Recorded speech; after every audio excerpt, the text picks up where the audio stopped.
halo semuanya, perkenalkan nama saya Rina Widya Andini. Saya merupakan salah satu mahasiswi dari Universitas Pancasakti Bekasi, Prodi Manajemen, Fakultas Ekonomi dan Bisnis. Baik, di sini saya akan menjawab pertanyaan dari contoh-contoh soal yang ada. Nah, jadi soal yang pertama itu adalah diketahui tabel perkembangan komoditi tahun 2019 sampai 2020 sebagai berikut. Nah, ini ada contoh tabelnya, kalian bisa lihat sendiri. Nah, berdasarkan tabel di atas, hitung indeks tahun 2020 dengan tahun dasarnya 2019. Oke, kita jawab mulai dari yang A. Yang pertama itu indeks Leipers, yaitu IL sama dengan sigma HT dikali KO per sigma HO dikali KO dikali 100. Nah, sama dengan 103.425 per 97.050 dikali 100 sama dengan 106,57. Nah, jadi nilai indeks Leipers itu 106,57. Nah, ini menunjukkan bahwa harga komoditi dari tahun 2019 sampai 2020 telah meningkat sebanyak 6,57%. Kemudian yang B itu indeks Paske. Nah, IP sama dengan sigma HT dikali KT per sigma HO dikali KT dikali 100, sama dengan 113.775 per 106.700 dikali 100. Nah, sama dengan 106,63. Nah, jadi nilai indeks pas ke 106,63 ini menunjukkan bahwa harga komoditi dari tahun 2019 sampai 2020 telah meningkat sebesar 6,63%. Kemudian indeks Drobis. Nah, caranya tuh ID sama dengan IL ditambah IP per 2. Oh ya, untuk kalian yang nggak tahu, ID itu singkatannya dari indeks Drobis, IL singkatan dari indeks Leipers, IP singkatan dari indeks Paske. Lanjut, tadi ID sama dengan IL ditambah IP, kemudian per 2 sama dengan 106,57 ditambah 106,63 per 2. Kemudian sama dengan 106,6. Nah, jadi nilai indeks Drobis itu 106,6, berarti harga komoditinya meningkat sebesar 6,6%. Nah, selanjutnya itu yang KD itu indeks Fisher. Nah, indeks Fisher itu IF sama dengan 1136 dikali 356 sama dengan 100,6 sama dengan 106,6. Nah, jadi nilai indeks Fisher 106,6 itu berarti harga komoditinya meningkat sebesar 6,6%.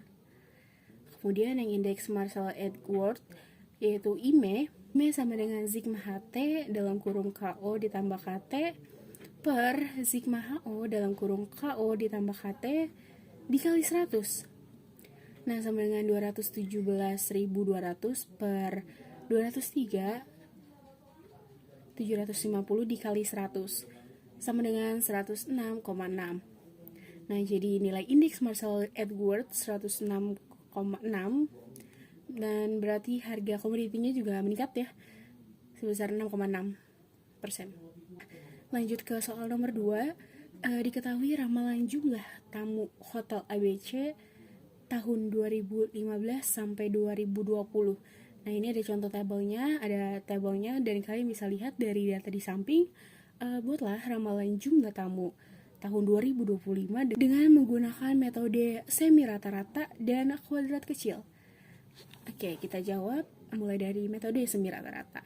Nah, ini jawaban semi rata-rata ya. Ini ada tabelnya, kalian bisa lihat. Rumusnya itu ada Y pangkat 1 sama dengan X bar ditambah BX.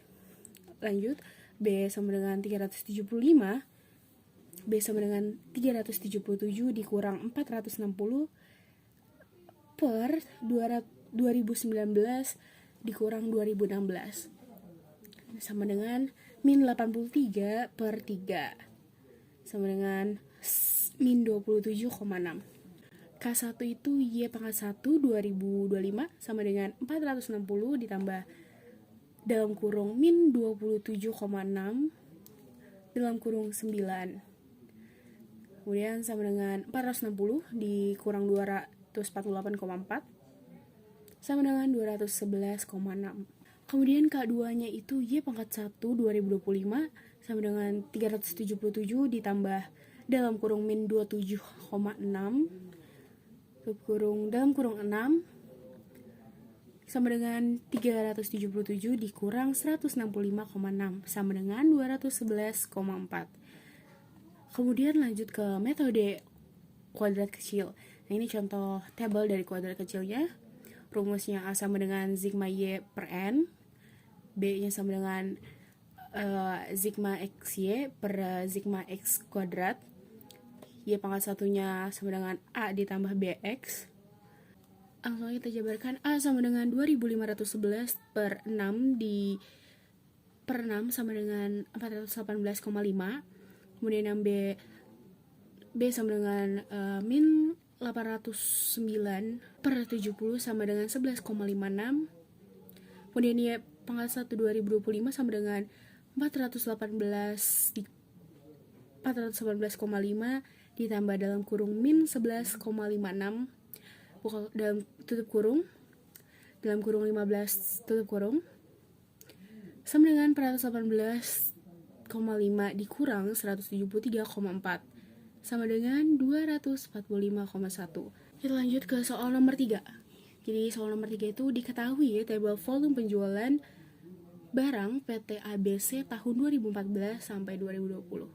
Nah, ini ada contoh tabelnya, bisa kalian lihat. Dan rumusnya itu Y pangkat 1 sama dengan A ditambah BX ditambah CX kuadrat. Nah,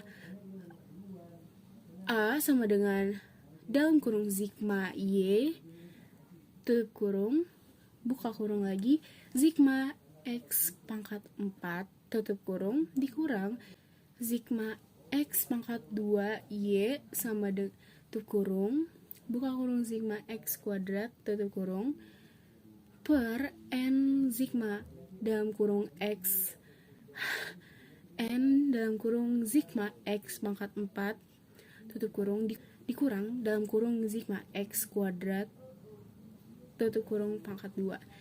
Nah, baru kita jabarkan angka-angkanya, yaitu 2255 dikali 196 dikurang 9155 dikali 28 per 7196 dikurang dalam kurung 28 pangkat 2. Kemudian sama dengan 441.980 dikurang 256 340 per 1372 dikurang 784 sama dengan 185 per 588 sama dengan 315,7. Kemudian 6B sigma XY per sigma X kuadrat sama dengan 265 per 28 sama dengan 9,46. Kemudian yang C-nya N dalam kurung sigma X kuadrat Y tutup kurung dikurang sigma X kuadrat tutup kurung dalam kurung sigma Y tutup kurung per M dalam kurung sigma X pangkat 4 tutup kurung dikurang dalam kurung sigma X kuadrat tutup kurung pangkat 2. Nah, sama dengan kita jabarkan lagi angkanya 7 dalam kurung 9155 tutup kurung kurang 28 dikali 2255 per 7000 dalam kurung 196 tutup kurung dikurang 28 dikurang dalam kurung 28 pangkat 2 68.085 dikurang 63.140 per 1372 dikurang 784 sama dengan 945 per 588 sama dengan 1,6. Kemudian Y pangkat 1 2025 sama dengan A ditambah BX ditambah CX kuadrat sama dengan 315,7 ditambah 946 dalam kurung 8 ditambah 1,6 dalam kurung 8 pangkat 2 sama dengan 315,7 ditambah 75,68 ditambah 102,4 sama dengan 493,78. Dan soal yang terakhir adalah soal nomor 4, yaitu suatu univ memperkirakan mahasiswa yang drop point itu sebesar 10% pada semester 8. Kemudian carilah probabilitas dari 20 mahasiswa yang dipilih secara acak dari sejumlah besar mahasiswa tersebut. Kurangi dari 8 yang drop point. Nah, kita jawab ya. Jadi sebelumnya P itu sama dengan 0,1. Kita cari P-nya. P-nya itu 0,1, Q-nya itu 0,9, N-nya sama dengan 20 ya. Terus P dalam kurung R lebih kecil daripada 8, tutup kurung, berapa? Itu pertanyaannya. Jadi P dalam kurung R lebih kecil dari 8, tutup kurung, P sama dengan dalam kurung 0, tutup kurung, ditambah P dalam kurung 1, ditambah P dalam kurung 2, ditambah titik-titik, ditambah P dalam kurung 8. Berapa? Jawabannya itu 2,086. Baik, sekian mungkin itu aja yang bisa saya jabarkan, yang bisa saya jelaskan. Kurang lebihnya mohon maaf jika ada salah kata atau salah pengucapan. Mohon dimaafkan, kurang lebihnya mohon maaf. Assalamualaikum warahmatullahi wabarakatuh. Jangan lupa like, comment, subscribe, and share ke teman-teman kalian. Bye-bye.